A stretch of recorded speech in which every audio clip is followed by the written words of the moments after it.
আমাদের যে দীর্ঘদিন যে যুগপৎ আন্দোলনের সম্পর্ক সেই বিবেচনা এখানে তারা প্রার্থী দেয় নাই। যদিও একজন স্বতন্ত্র প্রার্থী হয়েছেন, কিন্তু তার যে আচার আচরণ কথাবার্তা সেটি দেখলে পরিষ্কার যে তিনি মূলত নির্বাচন করতে আসেন নাই।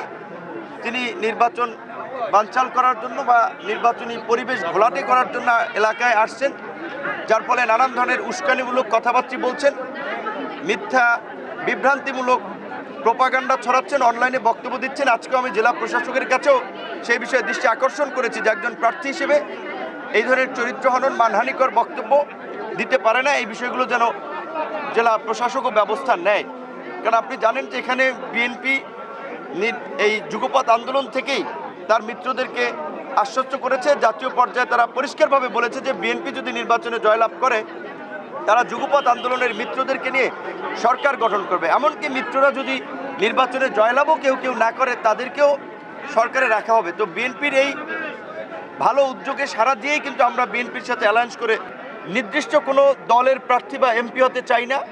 আমি দলমত নির্বিশেষে সকলের জন্য কাজ করতে চাই, সকলের এমপি হতে চাই। এবং এই আসনটি মূলত আওয়ামী লীগ অধ্যুষিত ভোটার এলাকা। আপনারা জানেন 50 বছরেও বিএনপি কিন্তু এই আসনটি পায় নাই।